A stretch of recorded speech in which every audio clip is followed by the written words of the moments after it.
The movie begins with Tess Marshall, a young woman traveling to Detroit for a job interview. It's late at night, and heavy rain fills the empty streets as she arrives at the house she booked through Airbnb. But something is wrong.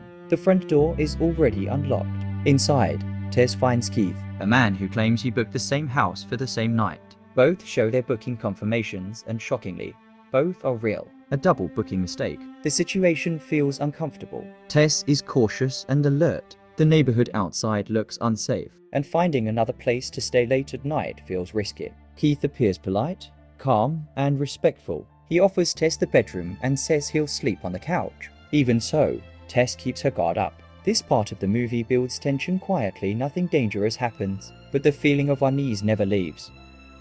As the night continues, Keith tries to make conversation. He offers Tess tea and talks about his job and interests. Everything he says sounds normal, but Tess still feels unsure. Small moments increase her discomfort. Keith insists she drink the tea. He knows a lot about personal boundaries. He seems friendly, but maybe too friendly. Tess debates whether to leave, but the storm and dangerous surroundings force her to stay. Eventually, she locks the bedroom door and sleeps, still alert, still uneasy. Nothing bad happens that night, but the movie reminds us, just because something hasn't happened yet doesn't mean it won't. The next morning, Tess leaves for her interview. After returning to the house, she prepares to leave but notices something strange. A door in the basement that wasn't obvious before. Curiosity pulls her closer. Inside the basement, she discovers another hidden door leading to a dark underground passage. At first, she hesitates. Everything inside her tells her to stop, but she moves forward. At the end of the passage, Tess finds a small room containing an old mattress, a bucket, a video camera pointed directly at the bed. The room feels wrong, deeply unsettling. Fear takes over. Tess turns to escape, but Keith appears behind her, worried about where she went. Before they can react properly, something unseen pulls Keith away into the darkness. Tess is left alone, terrified and trapped. Tess runs through the tunnels and barely escapes the underground area. She reaches outside and tries to get help. She flags down a nearby man, but he doesn't take her seriously. Eventually, police arrive, but they dismiss her story. They believe she's confused or unstable. The house looks normal from the outside, and the officers refuse to investigate further. This moment highlights one of the movie's strongest themes. When fear is ignored, danger grows. Left with no help, Tess is forced to make a difficult choice. She decides to go back. The movie abruptly cuts to AJ Gilbride, a successful actor living in Los Angeles. AJ's life is falling apart. He is accused of misconduct, and his career is collapsing. Lawyers advise him to stay quiet and avoid attention. While dealing with this crisis, AJ learns he owns a rental property in Detroit, the same house Tess stayed in. Needing money, AJ travels there to check on it. Unlike Tess, AJ treats the situation casually. He jokes, explores freely, and ignores warning signs. His personality contrasts sharply with Tess, where she was cautious. AJ is careless.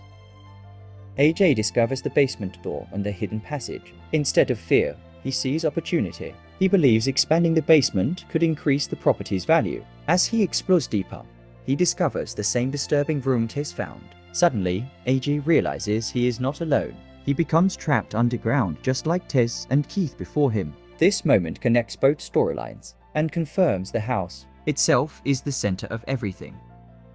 Tess returns again, this time determined to save anyone still inside. She finds AJ trapped, and together they explore deeper sections of the underground tunnels. They uncover the truth. The house once belonged to Frank, an elderly man who kidnapped women decades ago and kept them hidden beneath the house. Over many years, isolation and abuse created something tragic. A woman who never learned the outside world. This woman, known as the Mother, is not driven by cruelty, but by a twisted sense of care. She believes she is protecting others. She believes she is doing what a parent should.